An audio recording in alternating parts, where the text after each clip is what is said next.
ప్రభుత్వం ప్రతిష్టాత్మకంగా ప్రవేశపెట్టిన వందే భారత్ రైళ్లు అన్ని మార్గాల్లో విజయవంతంగా నడుస్తున్నాయి. తెలంగాణ రాజధాని హైదరాబాద్ నుంచి విశాఖపట్నం, తిరుపతి నగరాలకు ఈ రైళ్లు రాకపోకలు సాగిస్తుండగా త్వరలోనే మూడో రైలు కూడా పట్టాలెక్కనున్నట్లు తెలుస్తోంది. సికింద్రాబాద్ నుంచి కర్ణాటక రాజధాని బెంగళూరు వరకు ఈ రైలును అందుబాటులోకి తెచ్చే అవకాశాలున్నాయి.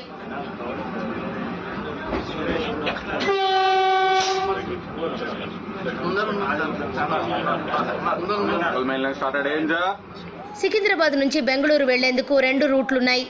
వికారాబాద్, తాండూరు, రాయచూరు, గుంతకల్లు మీదుగా ఒకటి కాగా మహబూబ్ నగర్, కర్నూలు, గుంతకల్లు మీదుగా మరో మార్గం ఉంది.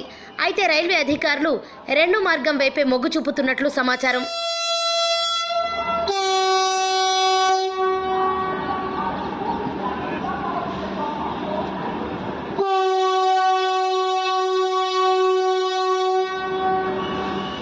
ఈ నెల 8న తెలంగాణ పర్యటనకు వచ్చిన ప్రధాని మోదీ ఈ విషయంపై స్థానిక బీజేపీ నేతలతో చర్చించినట్లు సమాచారం. సికింద్రాబాద్ నుంచి బెంగళూరు మధ్య వందే భారత్ ట్రైన్ నడపాలని గతంలోనే రైల్వే శాఖ నిర్ణయించిన 2 తెలుగు రాష్ట్రాల మధ్య తిరుపతికి ఎక్కువ మంది భక్తులు వెళతారని, అందుకు తిరుపతికి రైలు నడపాలని కేంద్ర మంత్రి కిషన్ రెడ్డి పట్టుబట్టడంతో సికింద్రాబాద్, తిరుపతి మధ్య పట్టాలకెక్కించారు.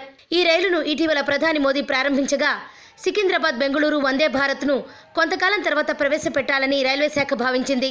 అయితే కర్ణాటకలో అసెంబ్లీ ఎన్నికలు ఉన్న నేపథ్యంలో వీలైనంత తొందరగా దీన్ని అందుబాటులోకి తెచ్చేందుకు ప్రయత్నాలు జరుగుతున్నాయి.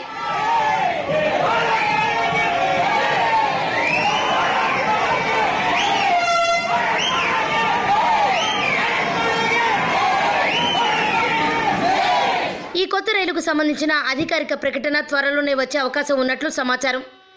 ప్రస్తుతం కాచిగూడ నుంచి బెంగళూరుకు పలు రైళ్లు నడుస్తున్నాయి. 2 నగరాల మధ్య 570 కిలోమీటర్ల దూరం ఉండగా గమ్యస్థానం చేరుకోవడానికి 11 గంటల సమయం పడుతోంది. అదే వందే భారత్ ఎక్స్ప్రెస్ అందుబాటులోకి వస్తే కేవలం 7 గంటల్లోనే బెంగళూరు చేరుకోవచ్చు.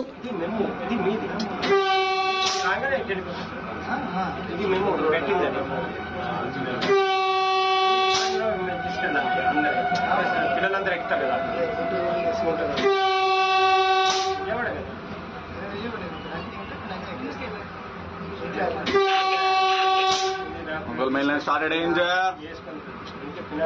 Running 17.